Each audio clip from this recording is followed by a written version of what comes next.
Fuck. This is a family-friendly show. So Apple's pulling an Apple again with the new iPhones. If you the Max version is going to have a better camera. That's something they hadn't done. They didn't do it last year, and I think they didn't do it the year before either. God damn it. 4X opticals, no. Well, that's kind of a small difference. Disappointing, Brad. Disappointing. Just like our lives.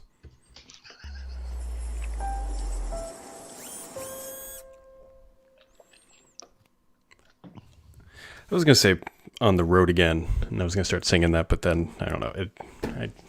I know like 3 words of that song, and they're all right in the beginning, and then... Yeah, you and the rest of America. It's okay.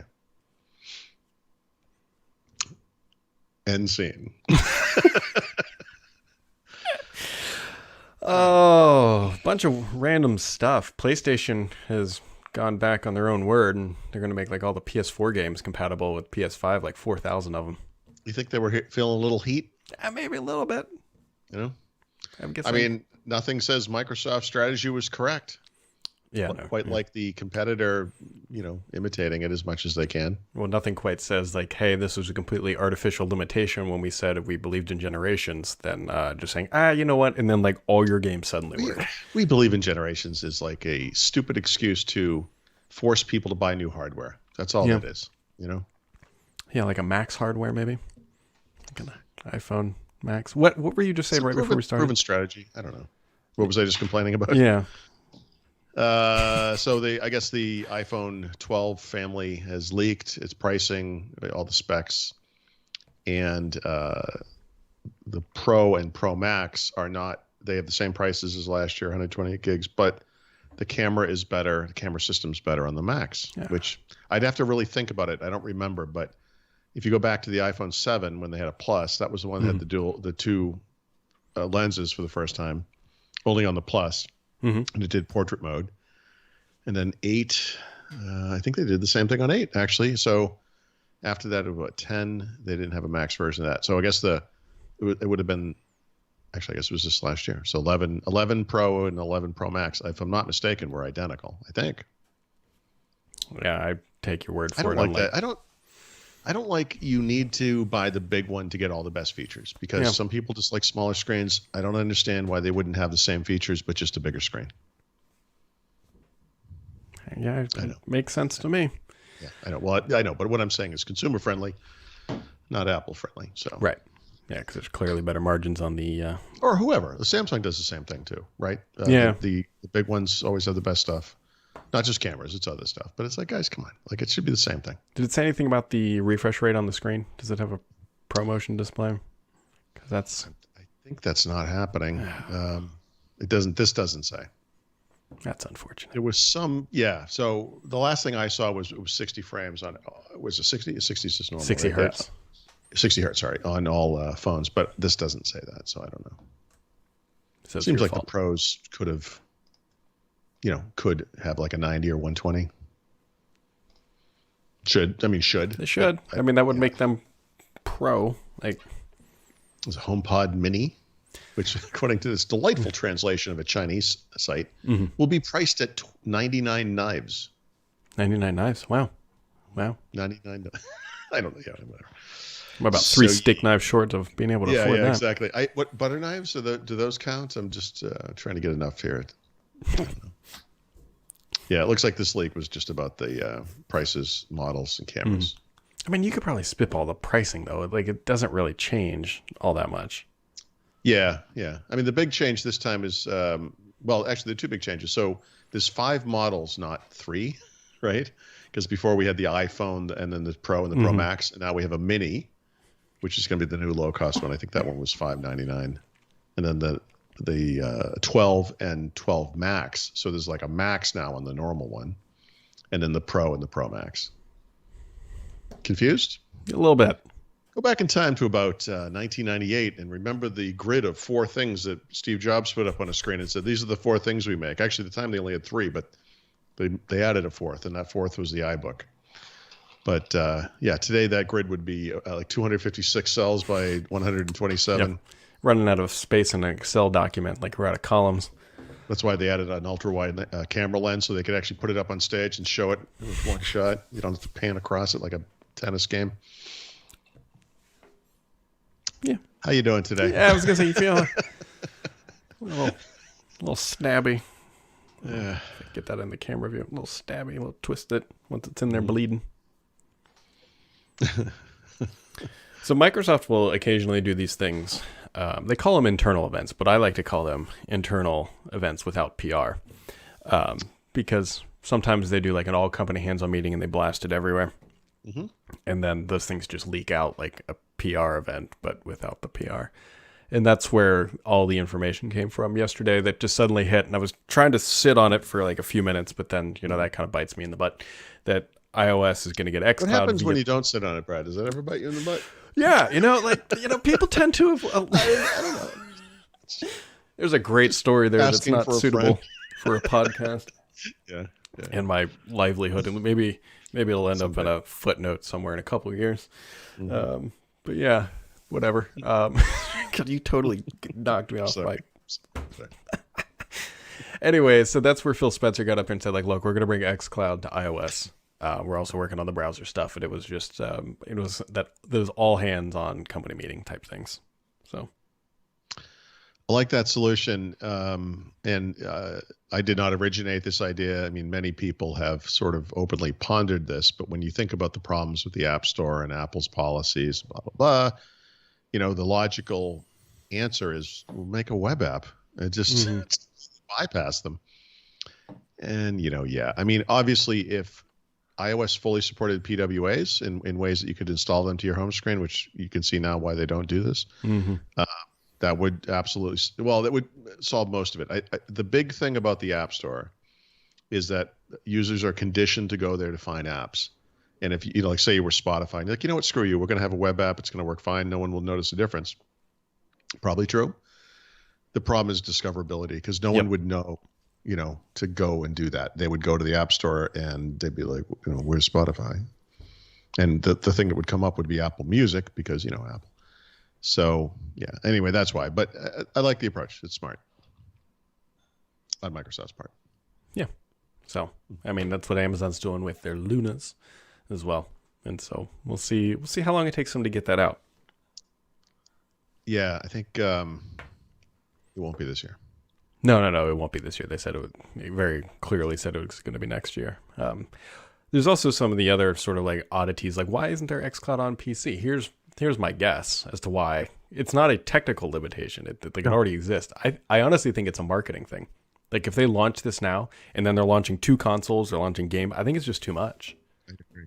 And by the way, you know, no one really noticed this or cared about it or whatever, but Microsoft literally just released a new 4K 60 frame a second Miracast dongle.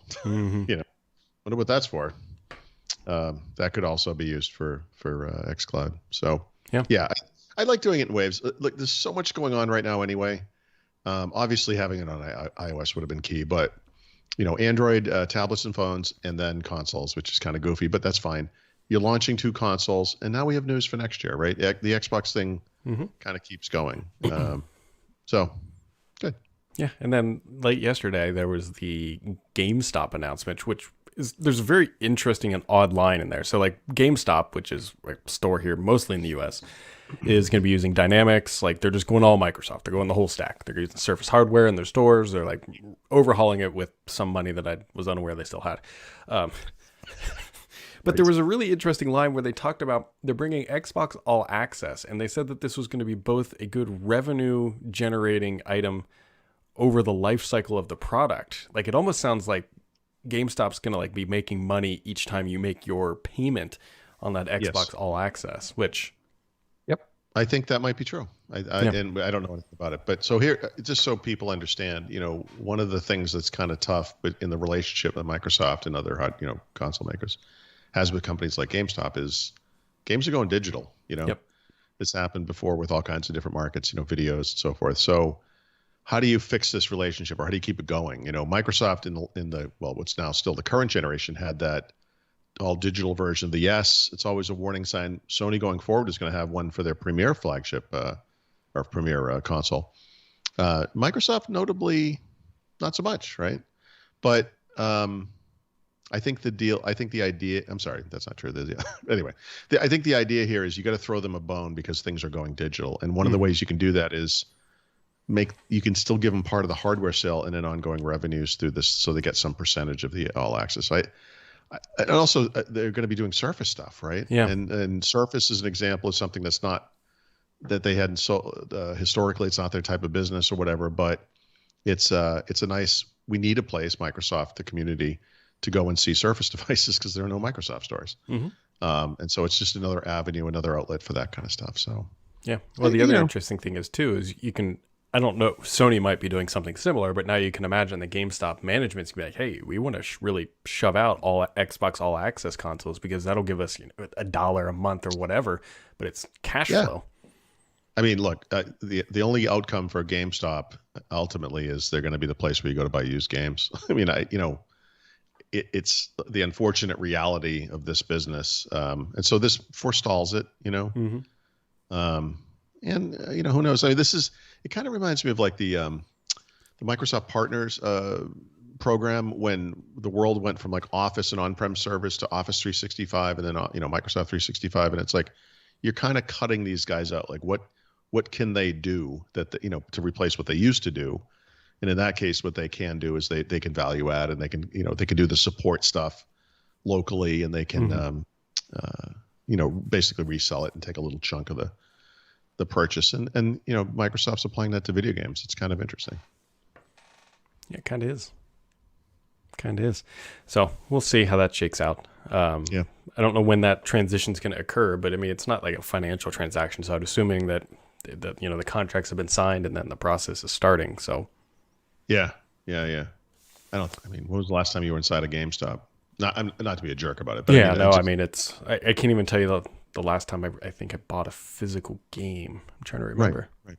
I literally have never purchased a game non-digitally this entire generation since the original Xbox One, and then for a few years beyond that, right, with the 360 too. Yeah, I can't remember. So. Anyways, what's going on with Outlook? I saw that actually Tony wrote something up, then you wrote something up, and then I ran out of time.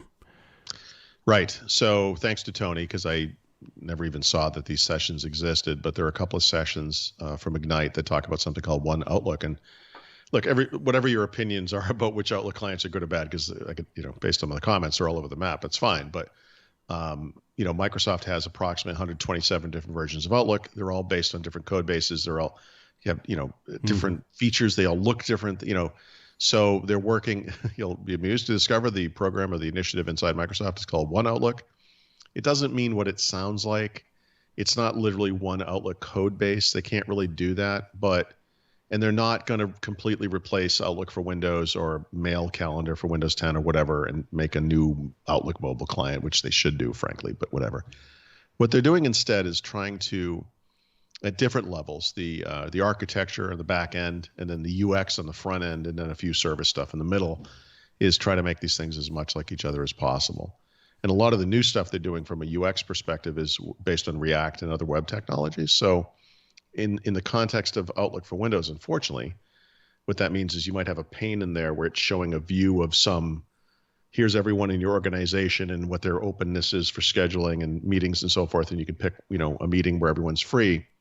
That piece is a web component, probably built in React. It will look basically the same, screen size, whatever, in Outlook Mobile, Outlook on the web, Outlook for Windows, Outlook for Mac. You're still running the native app, but that particular component is going forward will be one piece of code, more easily maintained. So they're not ripping and replacing, but they're trying to do as much as they can to make everything as common to each other as possible. Outlook.com, Outlook on the web, both have almost identical UXs now and the same back end, right? So that's good. They're never going to have one Outlook, right? I mean, whatever. But so it wasn't the panacea I thought it was going to be, but I appreciate, it's hard. It's hard to move in this direction. Yeah, because there's so many different devices and screens and. Yeah. So they're moving in the right direction, but there's always people, who, God, people have been around forever and you really rely on Outlook and have used it since even the 90s, right? Because the first version I think was 97. So it's been around for 20, whatever that is, 23 years. Mm-hmm. I mean, it's picked up a lot of functionality. And when you move to like the web clients or worse, the mobile clients, you lose a lot of stuff. And for most people, that's probably not an issue. But for guys, or not guys, but organizations that have been exchange-based for a long, long time, different people rely on different things. So they can't just shit can it or whatever. But did you see, you'll see how this ties in. What's going on with IBM? Yeah. They're getting split. And so one of the top comments on like that article, it was, so which one gets burdened with Lotus Notes? Yes. Because the other, Yes, whichever one doesn't have it is going to dump that like a bad habit. I didn't get to use this in short takes today, but I was going to make a joke that the two resulting companies would be named I and BM. I was thinking IBM E, like HPE Yes, did. right. IBM Junior. Yeah. And then you broke your speakers or something. I don't know. You said remind you of your speakers right before this. No, so remember I bought these Google Nest audio speakers, right? And they're great. Since writing about them, and they're good value. $99 if you're in this ecosystem, you need to cast. They're great. They really are good. They're good value. But then again, there are $99 IKEA speakers that are Sonos, and I had them in the kitchen, and I've been using them as rears. I brought my daughter's away from college, and so she has like 3 of my older Sonos speakers in her room. And so I brought 2 of them up, and they're the old style ones. I don't know. They might have been called Play One or whatever they were called back in the day. Put them in the kitchen, put them next to the new Google speakers, and I did a side-by-side comparison, same song. Yep. And the Google speakers sound significantly better, I have to say. They? Now, my daughter's speakers are not tuned in any way. They're just on the default settings and, blah, blah, blah, whatever. And I was like, that's kind of interesting. And I really didn't want to start moving speakers around, but I was like, what's going on here? So I ultimately brought the IKEA speakers back into the kitchen, put them up side by side. The IKEA speakers are the same internals as the latest generation Sonos Ones, whatever those are called, the SL and whatever the other one is. Those speakers sound significantly better than the Google speakers, and they are literally the same price. They are possibly twice as loud. They pump. It's crazy because it's a thin structure, but yeah, the bass is incredible. So I was like, you know what? All right, same price. Obviously, I'm going to stick with Sonos. So I'm actually going to return the speakers. I'm going to leave those in there, and I'll probably just buy 2 more of the IKEAs to use as rears in the other room. But that's not an emergency. So the other thing, this is a side note related to this. A month ago, no, actually, I'm sorry, 2 months ago, I had that lightning issue. Yeah. I still suffer from the after effect. I don't mean me personally. I don't have like PTSD. My house still suffers from electrical and weird issues from this. And one of the weirdest ones has been the Sonos Beam soundbar. The what do you call it? Soundbar. Yeah, just the Beam. Yeah. So that thing got destroyed by the lightning. Sonos replaced it. They literally sent me a brand new one. And one of the weird things was, and I think it's because of the TV. Like something's wrong with the TV or how this thing connects to the TV. You have to go through the ARC port. I assume that's how you do it. Actually, I should ask. How do you do it? Do you use the optical audio or do you use an ARC? No, we use eARC. Is that what they call it or something? Okay. Whatever it's called. Yeah. So it's like an HDMI cable. Yep. Okay. So that's how I've been doing it. I think it's something to do with HDMI, that port. And you have to use that one port that's screwed up. And so the way this went down, I'm not going to get the dates right exactly, but for 2 to 3 weeks, I would turn the TV on and it would take like 5 minutes of playing audio of some kind before the Sonos speaker kicked in, like it was off. So you'd have to go through the speaker on the TV. Magically one day, it fixed itself. I turned it on, the sound was on. I was like, oh my God. And then it worked. For days it worked. For weeks it worked. And then about 2 weeks ago, stopped working. It got to the point where it went back to the thing where it was like 5 minutes and you had to be playing something. And then 2 or 3 days ago, it got to the point where it wouldn't come on. I couldn't get it to come on unless I went through the app and I kind of redid the TV setup. Yeah. And sometimes it would work and sometimes it wouldn't. I cannot explain this. So I'm looking at the instructions and it's talking about this optical audio cable thing. And I'm like, it's included with the Sonos. Yeah. Yep. So I went down to the cellar, broke open the box, found it. It's just a little, it's not like a, if you've seen these cables, they're usually kind of long. It's just a little HDMI to optical audio adapter. And so I plugged that in instead of the ARC. And now it works. And And in 2 weeks it won't. Yeah. And Just swap them I'm back gonna and forth. I'm gonna rip out the entire electrical system on my house to fix this. I have no idea how to fix this. Isn't that the second time you'll have done that then? Yes, yes. At least the first time didn't cost $37,000. Jesus Christ. Anyway, yes. One lightning strike, Brad. That's how it goes. Yeah, just one to take me out and get me away from you.